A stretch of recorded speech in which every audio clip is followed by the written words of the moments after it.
Yo, in this video, I'm gonna break down exactly how to start a high ticket sales conversation because you're probably doing it wrong. And if you get this part wrong, make no mistake about it, you will ruin your chances of closing the deal and making more money. If you don't know who I am already, my name is Richard Mugica, and we have a sales agency called OneCallClosers.com, where this year alone, we're projected to do over $55 million in high ticket sales. And of course, guys, if you haven't already, there's a link down below to the Closers Network. It's absolutely free, and inside we're going to give you courses, products. We're going to show you the exact process that we use here at One Call Closer to slam more deals and make more money. And with that being said, guys, let's dive right into it. How to start your high ticket call. This is the most important part of any high ticket sales call. If you do it right, you're gonna establish immediate rapport, immediate trust, and if you do that, it's gonna build momentum into the rest of the call. If you do it wrong, the opposite's gonna happen. You're gonna have zero trust, zero rapport, and it's really hard to catch up in the call. So the first thing you must do, step number one, is you must break their pattern. When Susie gets on the call, what you're not gonna do is you're gonna be like, oh, hey, Susie, how's it going? You know, like, how's your day going so far, Susie, right? That's not gonna break anybody's pattern. You need to break the prospect's pattern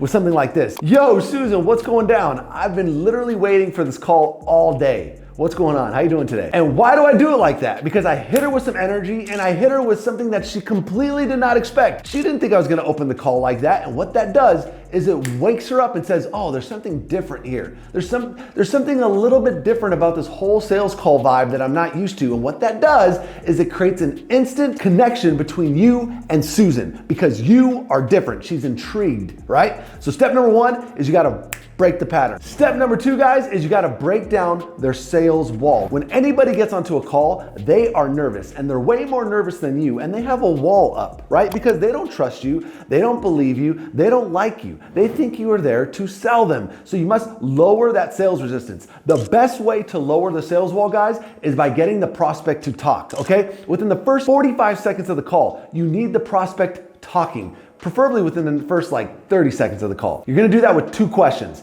Question number one is you're gonna be like, hey, Susan, where are you calling from today, right? That's question number one. Here's the kicker though, guys. Whatever Susan says, whether it's out of country, in country, doesn't matter, find something that makes you and Susan alike. She says, hey, I'm from New York. Oh man, Susan, you know what? My parents just visited there last week, this year. I've always wanted to go visit that place. Whatever it is, you need to make a comment that says, hey, you know what, Susan? You and me are more similar than you think, right? You want to keep it authentic. You want to keep it real, but anytime you can become more similar as the prospect, you gain instant rapport, instant trust. First question is, where are you calling from? Second question that you want to ask is, how long have you been following X for? So if you're selling your own course or product or program, you're going to say, hey, Susan, how long have you been following me for, till this call? Or if you're selling for an influencer, you're going to say, how long have you been following X influencer for? This is a very important question, guys, and most people miss it. The reason you ask it is twofold. You want to know how long they've been following this person for, because if they've been following them for a long amount of time, that gives you intel. That shows you that, oh wait, you know what? They've been following X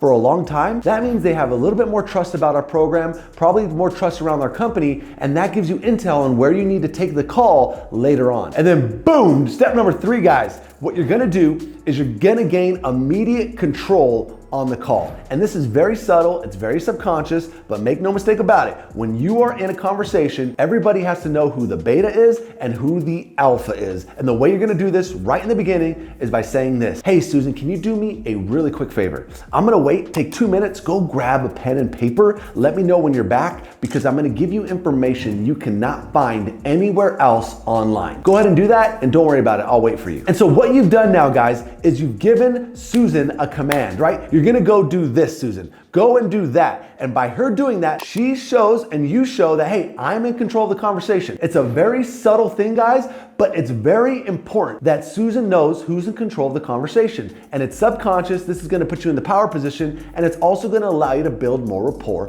over the phone. You gotta use that every single time. And then step number four, guys, what you're gonna do is you're gonna frame the call. This is very simple. Most people frame the call completely wrong, right? Most sales reps, what they're gonna do is like, hey Susan, I'm so glad you're here. You know, my goal on this call, Susan, is just to ask you a couple questions, see if we have a good fit for you. And if we do have a good fit, then, you know, maybe we can think about moving forward together later on the call, right? That's how your typical salesperson frames a call. That's like completely old school, completely dead. I would encourage you not to frame calls like that anymore. Let me give you a much simpler way to frame the call that puts you into the power position. It's just like this. Hey Susan, I'd love to know what got you on the call today. Hey Susan, why did you join the call today? All right? What specifically got you on the call today? Hey Susan, what problem are you trying to solve today? And then it's just like, boom, puts it back on the prospect. Because what you're immediately doing is just saying like, hey, we're having a conversation. What got you on the call, right? And that automatically puts you in the power position because it's like, hey, I didn't schedule the call. You scheduled the call. What specifically did you schedule the call about, right? That's exactly how you're gonna frame a call, guys. By doing that, you're gonna keep tighter rapport. You're gonna keep the prospect knowing that, hey,